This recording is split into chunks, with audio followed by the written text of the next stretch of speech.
नंदीश्वर बोले, हे मुनीश्वर, अब परमात्मा शिव के वैश्यनाथ नामक परम आनंददायक अवतार को सुनिए। पूर्व समय में नंदी ग्राम में महानंदा नामक एक बड़ी रूपवती वेश्या रहती थी, जो शिव की भक्ता थी। वह सर्वदा पार्वती सहित शंकर की पूजा करती और सर्वदा रुद्राक्ष तथा विभूति धारण किया करती थी। एक दिन शंकर जी वैश्य का रूप धारण कर उसके भाव की परीक्षा लेने आए। उनके हाथ में रत्न जटित एक बड़ा ही सुंदर कंकन था। उसे देख महानंदा मुग्ध हो गई। वैश्य रूप शिवजी उसके मन के लालच को समझ गए। उन्होंने कहा, यदि तुम्हारा मन इस कंकन के लिए लुब्ध हो रहा है तो तुम ही इसको प्रसन्नता से धारण करो, परंतु यह कहो कि इसका मूल्य क्या दोगी। वैश्य ने कहा, मैं तो एक व्यभिचारिणी वेश्या हूँ, पतिव्रता नहीं। यदि आप यह कंकन मुझे दे देंगे तो मैं 3 दिन और 3 रात आपकी स्त्री रहूँगी। वैश्य ने कहा, हे पतिवल्लभे, तथास्तु, लो यह रत्न कंकन और 3 रात मेरी स्त्री रहो। इस व्यवहार में सूर्य और चंद्रमा प्रमाण है, परंतु 3 बार सत्य है। ऐसा कहकर मेरे हृदय का स्पर्श करो। वैश्या ने कहा, हे प्रभु, मैं 3 दिन और 3 रात आपकी पत्नी रहकर सहधर्म का पालन करूंगी। यह सत्य है, सत्य है, सत्य है। ऐसा कह सूर्य और चंद्रमा को साक्षी बना नंदा ने प्रीति सहित 3 बार उनके हृदय को स्पर्श किया। वैश्य ने उसे कंकन देकर रत्नमय लिंग उसके हाथ में दिया और कहा, हे कांते, यह रत्न जटित शिवजी का लिंग मुझे प्राणों से भी अधिक प्रिय है। तुम सदैव इसकी रक्षा करना और यत्नपूर्वक गुप्त रखना। ऐसा ही होगा। कहती हुई महानंदा ने उस रत्नमय लिंग को लेकर नाटक के मंडप में रखकर घर में चली गई। रात्रि समय उस वैश्य को कोमल गद्दे और तकियों से शोभित कर पलंग पर ले जाकर आनंद से सो गए। अर्धरात्र के समय नृत्य मंडप से सहसा यह एक वाणी उत्पन्न हुई कि हे तात, नृत्य मंडप जलने लगा। लिंग खंभ के साथ जल कर टुकड़े टुकड़े हो गया। उसे जला देख वह वैश्य और वैश्या बड़े दुखी हुए। वैश्यनाथ तो अपने उस आत्मतुल्य लिंग को जला देख मरने पर उद्धत हुए। उन्होंने कहा, मेरा प्राणों से भी प्रिय शिवलिंग जल गया, अब मैं रहकर क्या करूँगा। हे भद्रे, तुम अपने भृत्यों से मेरी चिता बनवा दो, मैं अग्नि में प्रवेश कर जाऊँ। वैश्य ने अपने भृत्यों को आज्ञा दे चिता बनवा दी। परम पवित्र शिवजी अग्नि की परिक्रमा कर सब मनुष्यों को देखते देखते अग्नि में प्रवेश कर गए। वैश्या विस्मित हो गई। उसे बड़ा खेद हुआ। उसने कहा, मैं तो 3 दिन इस वैश्य के पास रहने वाली थी, परंतु मेरी थोड़ी सी असावधानी से यह शिवव्रती वैश्य मर गया। अतएव मैं भी इसके साथ ही अग्नि में प्रवेश कर जाऊं, तभी अच्छा है।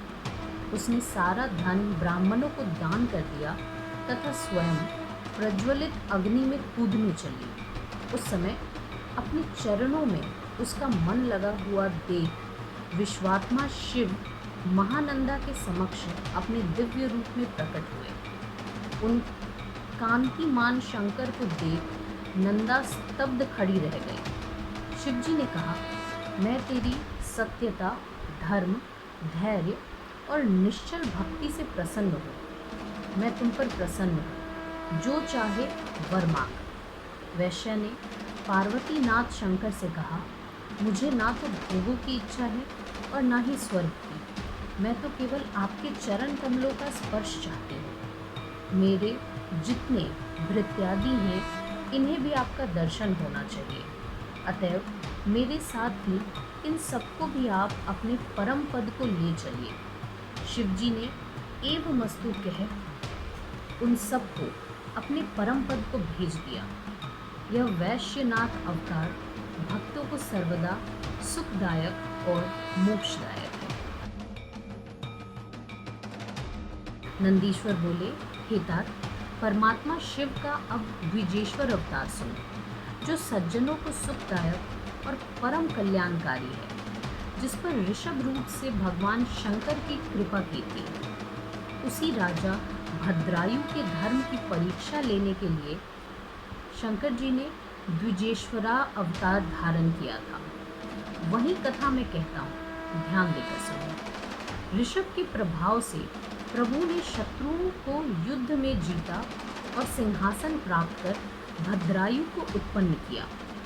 समय आने पर उसने चित्रांगद की पुत्री सीमंतनी को अपनी पत्नी बनाया।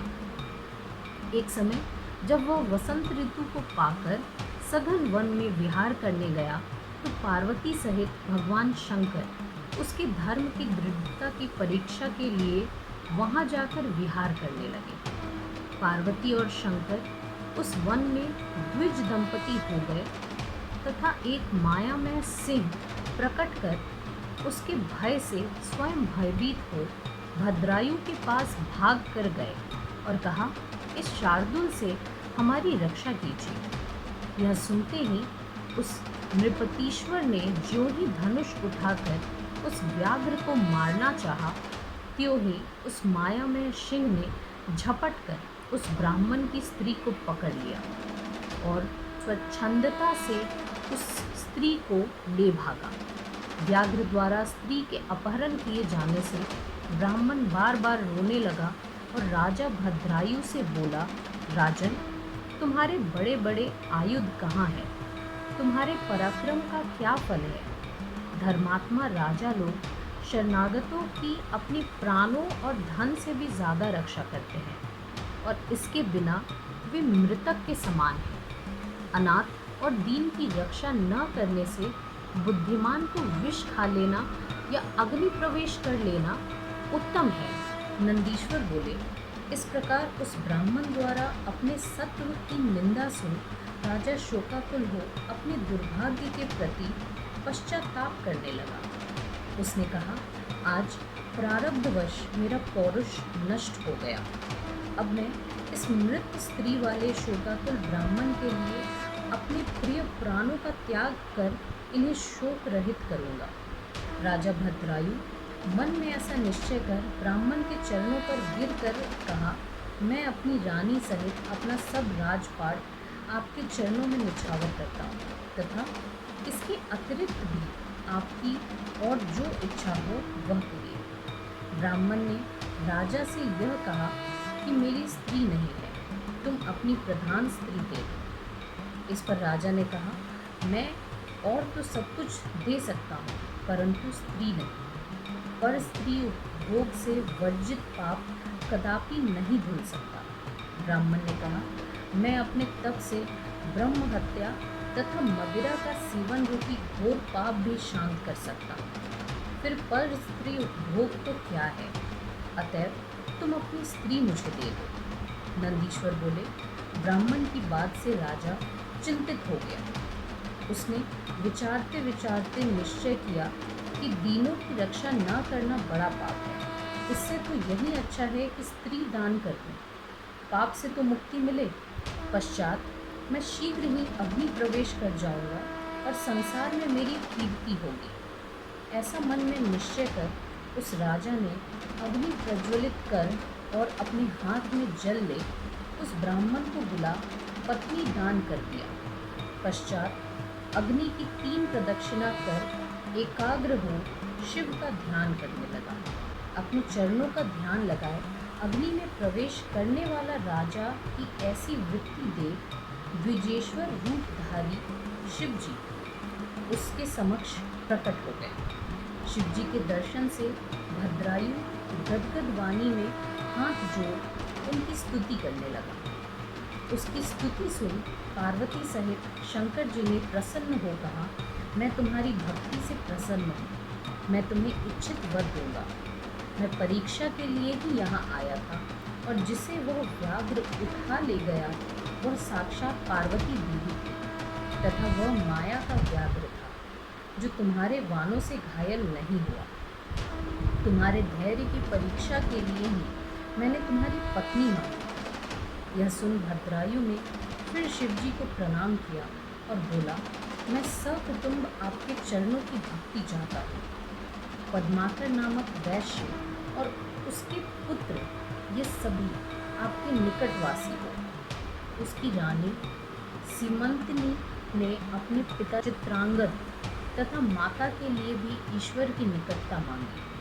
भक्तवत्सल भगवान पार्वती पति उनको एवमस्तु कहकर अंतर ध्यान हो गए। महादेव जी के आशीर्वाद से भद्रायु की सारी चिंता छूट गई और वह सीमंतनी सहित भक्ति पूर्वक महादेव जी की पूजा करता हुआ महादेव पद को प्राप्त हुआ। जो मनुष्य इस द्विजेश्वरावतार को पढ़ता और सुनता है वह परलोक में मुक्ति प्राप्त करता है।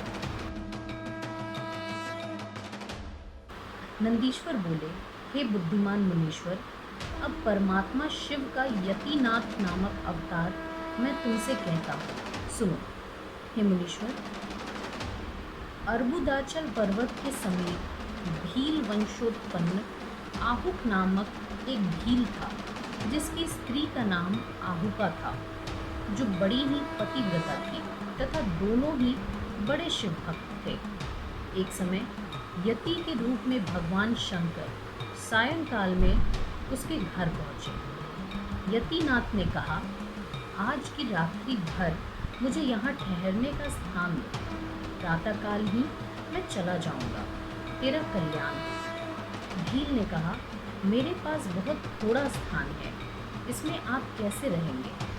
इस पर वह सन्यासी जाने लगा।